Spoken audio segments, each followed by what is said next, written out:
The Tasmaniac Kings of Chaos have trapped your old pal QBert in their treacherous time warp. And with nearly 40 perilous pyramids to escape from, he's in trouble up to his schnoz.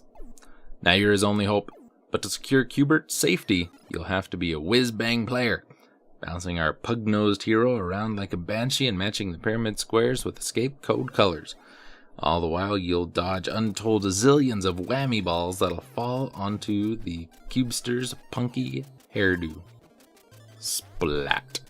Plus, you gotta outsmart QBert's archest enemies. Ugh, Wrong Way, Slick, Sam, and Coily, the slimiest purple-headed snake you'll ever meet, who'll be on your tail from square one. It's a regular zany zone in here, a loony bin of mischief and mayhem. And if you don't have the nerve, you may go nuts.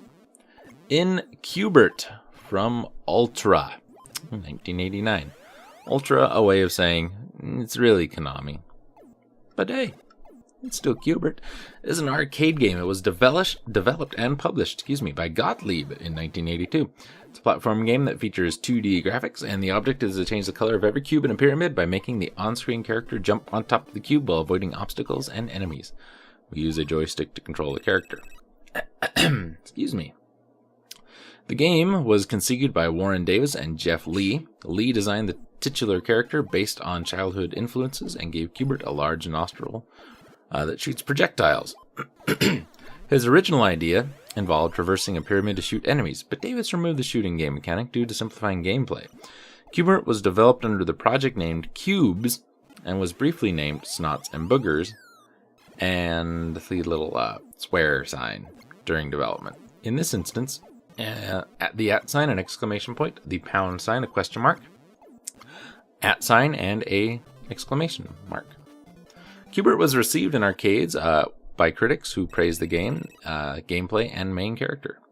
The success resulted in sequels and use of the character's likeness in merchandising, such as appearances on Lunchbox toys and an animated television show. The game has since been ported to numerous platforms.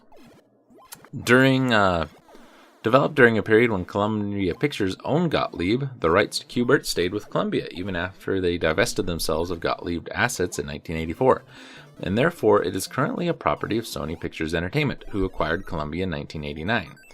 In 2012's Wreck-It Ralph, QBert's appearance is credited to Columbia Pictures Inc. So here's the gameplay. Isometric platform with puzzle elements. Kind of a puzzle action-y game, where we control the QBert from a third-person perspective. We start at the top of the pyramid and have to jump diagonally from cube to cube. Landing on a cube causes it to change color. And changing every cube has to be the target for the player to progress to the next stage. In later stages, each cube must be hit multiple times in order to reach the target color. In addition, cubes will change color every time QBert lands on them, instead of remaining on the target color once they reach it. Jumping off the pyramid results in death. I'm looking for port information. I'm not seeing much. QBert became one of the most merchandised arcade games behind Pac-Man and Donkey Kong. The likeness appears on items including coloring books. I don't know where that came from. Sleeping bags, frisbees, board games, wind-up toys, and stuffed animals. In '83, QBert was adapted into a cartoon series, part of CBS's Saturday Supercade, and featured segments based on the video game. Video game characters from the golden age of video arcade games. Saturday Supercade was produced by Ruby Spears Production, and QBert aired from '83 to '86.